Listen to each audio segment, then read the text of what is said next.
My greatest achievement. Can I just have one? You can. Or do I have more? You can have as many as you'd like. I've probably got three things I say. One is the growth in the cruise industry. Because when I came into the job, people said it wasn't possible, couldn't be done. And I think the capacity to grow a sector, an industry, a business is, a great achievement for anybody. And I think women often come into jobs when people say it's not possible and do it. And then there's a sort of sense of, well, we always knew it was possible. So I claim that one. The second thing is the introduction of paid maternity leave, which was in fact quite a long time ago now, but it's changed the face of corporate Australia and the treatment of women returning from what's now called parental leave, but maternity, and the ability to get paid leave and what that did to return to work rates across Australia. So that's my number two. And my number three is an organisation called Jarwin, which is an Indigenous corporate partnership organisation, and takes people from companies and lets them work on secondment in Indigenous communities. So it opens the pathway for collaboration between people who've got very good skills in corporates and communities who don't have access to skill. And it sort of has a practical reconciliation component, but it also ultimately is about sharing skills and knowledge across what is otherwise a really big divide in Australia. And so I was part of setting that up, was on the board for 15 years, and it still goes from strength to strength, so I watch it like a baby. The greatest lesson I've learned, I think, is not to see barriers, imaginary barriers perhaps. I think one of the great challenges for women is that people tell us what's not possible, and we've got a lot of learned history of what's not possible, and we don't see women in lots of places, so we assume that's not possible. And I guess I learned at a young age to assume that it was possible unless I tried it and found it wasn't possible, rather than assume that it wasn't possible because there was nobody else there. And that's a lesson that stood me in really good stead, because it means that I take risks probably where others don't. Because I don't see it as being impossible, even if people say that to me. Yeah. And the other thing probably is to ask for forgiveness, never for permission. And so I never ask for permission. If I think I can do something, I just do it. And if somebody doesn't like that, then I say sorry much later. Saying no does challenge me, because I often want to spread myself around, if that makes sense. And I get lots of people who, out of the blue write me emails saying, I need advice on this, or can you help me with that? Or I got one last night saying, from someone a guy I used to work with, saying my daughter's, running this business and needs some advice and a mentor. Can you think of anyone? Oh my God, it's 10 o'clock at night. I think, so I do try and do everything I can do, which sometimes means I'm doing stuff probably when I should say no.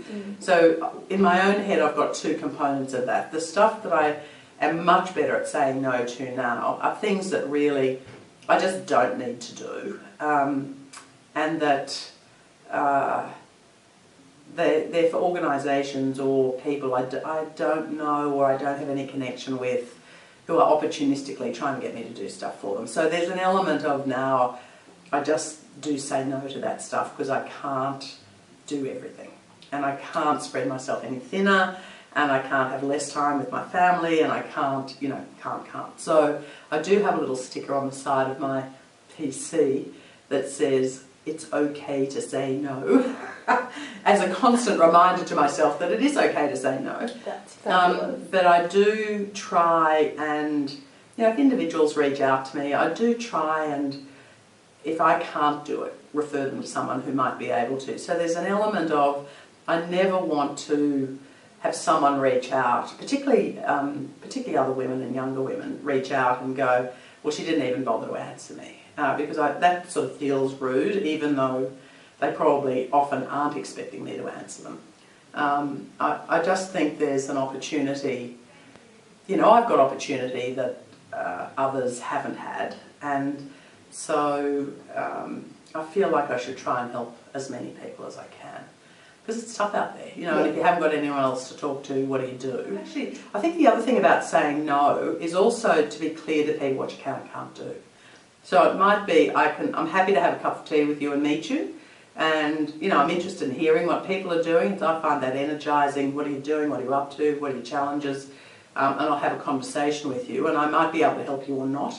And in fact, we might not even like each other. So there's a point at which sometimes you build up an image of someone and you think, yeah, I really want to meet her, and people meet me and go, oh my God,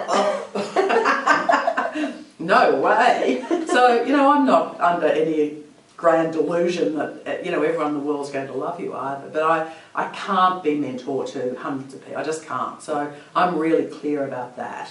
So I don't disappoint people about that, you know, that's not what I do. But I'm happy to meet you, and maybe I'm happy to have a cup of tea if it fits in with what I'm doing. Probably the best advice I've ever been given is not to confuse your work person, or not to assume that you need a different persona at work. That to be who you are wherever you are, it was a piece of advice that was given to me, in fact, after I tried to do that and failed substantially, trying to turn myself into something I wasn't, because I thought that was what was expected. And the advice came to me, said, you know, because I had a headache, I was miserable. Someone said to me, stop trying to be something you're not. We hired you because of who you are, not because we want you to be something else. And I thought, oh. Because I'd made the assumption that I had to fit in and had to look like everybody else and had to behave like everybody else, which I was never going to do easily. Mm. And so it's a piece of advice that I often refer back to when I'm thinking, oh, do I have to do this, or should I try and be that? It's like, no, this is who I am. Everyone knew that when they hired me. It's like, if you want me to be something, if you want something else, then you've got to get someone else. I can't be someone else. And it sort of helps you stay grounded as well. It's a very powerful piece, and it's something that I think challenges men and women. Yeah. Because of that expectation, especially in business. And I think business cultures set expectations implicitly, not explicitly. So often you're taking a read in your environment, when in reality, in most places I've been hired to change that. Mm. And so if you just become part of it, you lose your ability to change it or refresh it or challenge the things that aren't going well in organisations and cultures. So I think there is something about be yourself. If you're different, doesn't matter. If you think differently, that's a good thing, not a bad thing. Sometimes you hit people who don't think it's a good thing, so you've got to work out how you manage that. But just everyone being the same and fitting in with status quo is what kills organisations. It's not what makes them great.